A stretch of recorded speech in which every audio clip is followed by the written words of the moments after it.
Washington, North Korea's Kim Jong-un's little rocket man, no more. President Donald Trump isn't it mentally deranged U.S.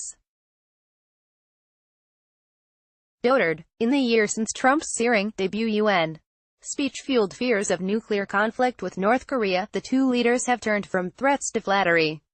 And there's fresh hope that the U.S. President's abrupt shift from coercion to negotiation can yield results in getting Kim to halt, if not abandon, his nuclear weapons program.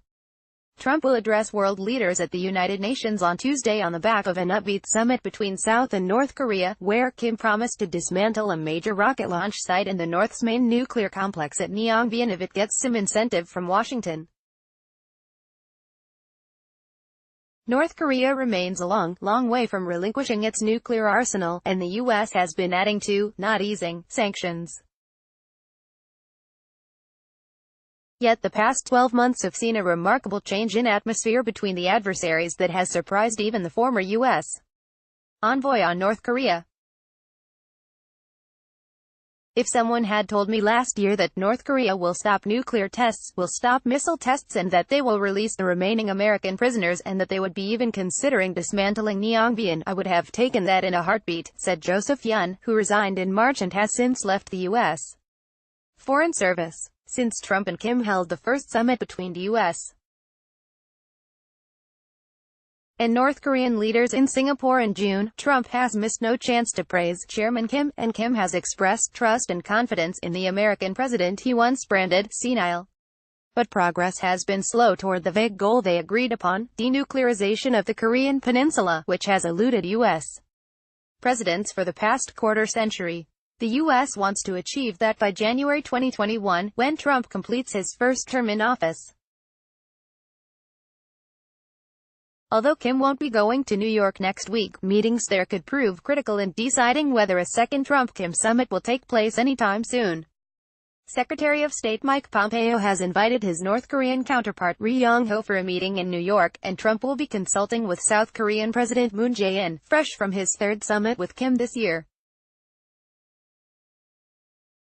It was at that meeting in Pyongyang that the North Korean leader made his tantalizing offers to close key facilities of his weapons programs that have revived prospects for U.S.-North Korea talks.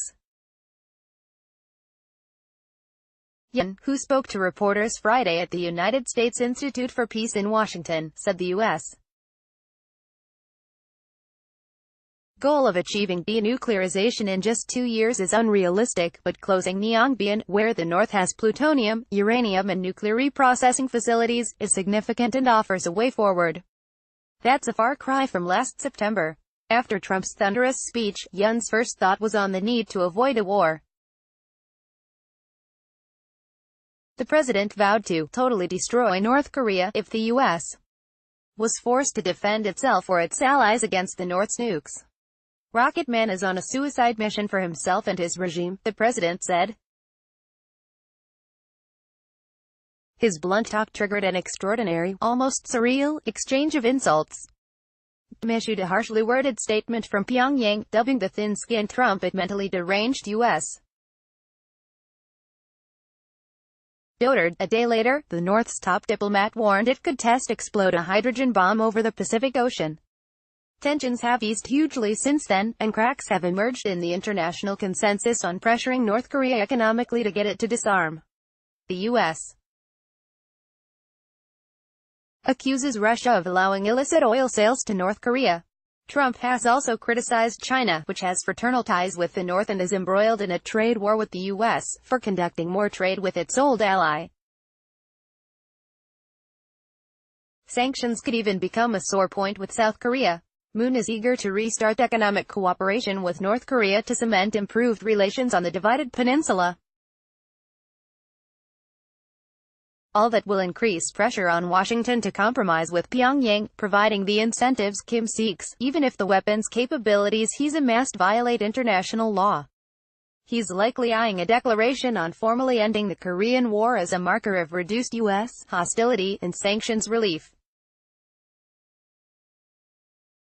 That could prove politically unpalatable in Washington, just as it looks for Kim to follow through on the denuclearization pledge he made in Singapore.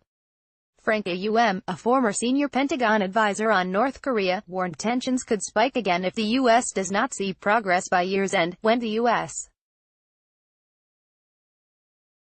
would typically need to start planning large-scale military drills with South Korea that North Korea views as war preparations.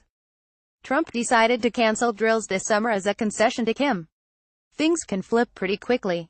Aum said, "We've seen it going from bad to good, and it could fairly quickly go back to the bad again."